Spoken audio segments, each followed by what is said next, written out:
विद्यार्थियों और मित्रों, मैं ओपी तिवारी संकल्प विद ऑफिसर चैनल पर आप सभी लोगों का हार्दिक स्वागत करता हूं। देखिए, आज की जो क्लास होने जा रही है सीटेट पर आधारित है और यह प्रतिचित्रण के लिए है। मैपिंग छोटा सा वीडियो है आपका, लेकिन इम्पोर्टेंट है। यहाँ से क्वेश्चन जरूर पूछ लिए जाते हैं, तो हम इसके क्वेश्चन जो आए हुए हैं पूर्व में वो भी देखेंगे और देखेंगे कि मैपिंग या प्रतिचित्रण से सवाल कैसे आते हैं। तो चलिए चलते हैं और देखते हैं इसके मैपिंग को। ध्यान से देखिए, यहाँ पर लिखा हुआ है प्रतिचित्रण या मैपिंग। यानी पहला जो कॉन्सेप्ट है, ध्यान से देखिएगा। प्रतिचित्रण का गणित के कई विषयों के साथ समाकलन किया जाता है। प्रतिचित्रण का गणित के कई विषयों का के साथ समाकलन किया जाता है। ध्यान से देखिए, जैसे इससे फलन वाले भी क्वेश्चन पूछे जाते हैं, फलन वाले भी क्वेश्चन, और मानचित्र के भी माध्यम से भी समझाया जाता है। मानचित्र आप देखिए, प्रतिचित्रण का गणित के कई विषयों के साथ समाकलन किया जाता है, तो ये बात बिल्कुल सत्य है। दूसरा देखिए क्या कह रहा है, यह स्थानिक चिंतन को बढ़ावा देता है। देखिए, जब मानचित्र में आप देखेंगे तो मानचित्र में कई तरह से रोड वगैरह दर्शाए जाते हैं, कितने किलोमीटर के हैं, या कौन सा चीज कहाँ पे है, यहाँ पर पेड़ पौधा है तो यहाँ पर नदियां हैं तो यहाँ पर पहाड़ है, ये सब चीजें दिखाई देती है। तो यह स्थानिक चिंतन को बढ़ावा देता है। अच्छा, ध्यान रखिएगा, मानचित्र वगैरह में 3D पोर्शन भी दिखाया जाता है। जैसे पहाड़ बने हुए तो उसको ऐसा दिखा दें कि 3D पोर्शन दिखाई दे रहा है, तो इसलिए हम कह सकते हैं कि यह त्रिविमीय 3D विचार क्षमता को प्रोत्साहित करता है। और चौथा क्या है, यह आनुपातिक विवेचन को प्रोत्साहित करता है। कौन सा बड़ा है, कौन सा छोटा है, कहाँ क्या होना है, तो आनुपातिक रूप से तुलनात्मक भी इससे हम तुलनात्मक रूप से अध्ययन कर सकते हैं, मानचित्र के द्वारा, मैपिंग के द्वारा, प्रतिचित्रण के द्वारा।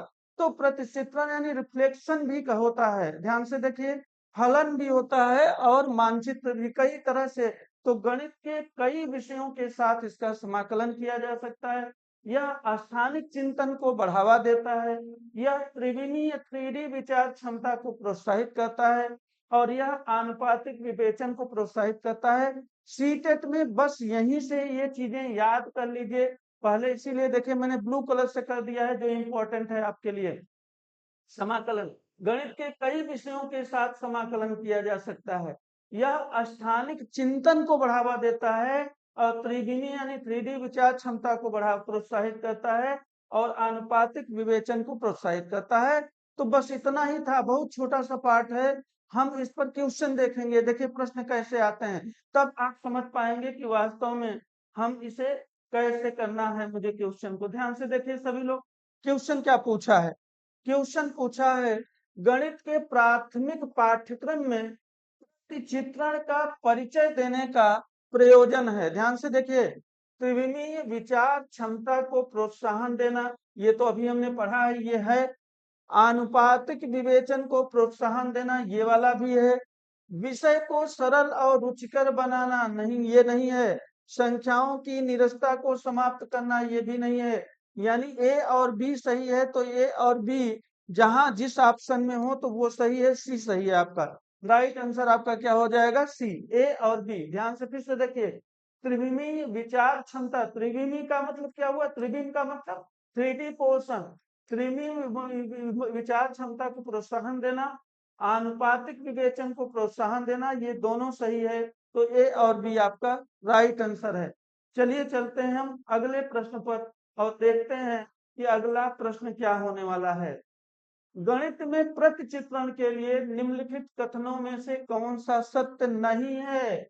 अब ध्यान रखिए, ये कह रहा है नहीं है, यहाँ है मत पढ़ लीजिएगा, नहीं तो गलत हो जाएगा। बहुत से लोग यही करते हैं, जल्दबाजी में नहीं नहीं देखेंगे, केवल बस तुरंत लगा देंगे। तो नहीं को विशेष रूप से देखा करिए। प्रतिचित्रण का गणित के कई विषयों के साथ समाकलन किया जा सकता है, मैंने अभी बताया, बिल्कुल सत्य है। प्रतिचित्रण स्थानिक चिंतन को बढ़ावा देता है, बिल्कुल ये भी सही है। प्रतिचित्रण आनुपातिक विवेचन को प्रोत्साहित करता है, ये भी सही है। प्रतिचित्रण गणित पाठ्यक्रम का भाग नहीं है। अरे भाई, भाग है नहीं, कैसे पढ़ रहे हैं हम। यही आंसर हो गया, चूंकि नहीं पूछ रहा है इसलिए यही नहीं है। कौन सा? डी। और यही हमारा आंसर हो जाएगा, तो इसलिए आंसर हो जाएगा डी। ध्यान से देखिएगा, आगे हम चलते हैं। अच्छा, आगे चलते हैं और देखते हैं अगले क्वेश्चन को। अच्छा, दो ही क्वेश्चन, ध्यान से देखिए, दो ही क्वेश्चन को यहाँ दिया गया है, तो आप समझ सकते हैं एक छोटा सा पार्ट है लेकिन क्वेश्चन इससे पूछा जाता। अच्छा, दोनों जो भी क्वेश्चन मैंने दिए हैं, यहाँ लिखा नहीं वो किसका लाया हुआ है, लेकिन ये क्वेश्चन पूछे गए हैं। ध्यान से देख ले, पिछले पेपर से ही हमने लिया है, तो इसी तरह से क्वेश्चन पूछे जाते हैं। सभी क्वेश्चन आप सॉल्व कर लेंगे। चलिए यहाँ पर क्लास को हम समाप्त करते हैं। धन्यवाद।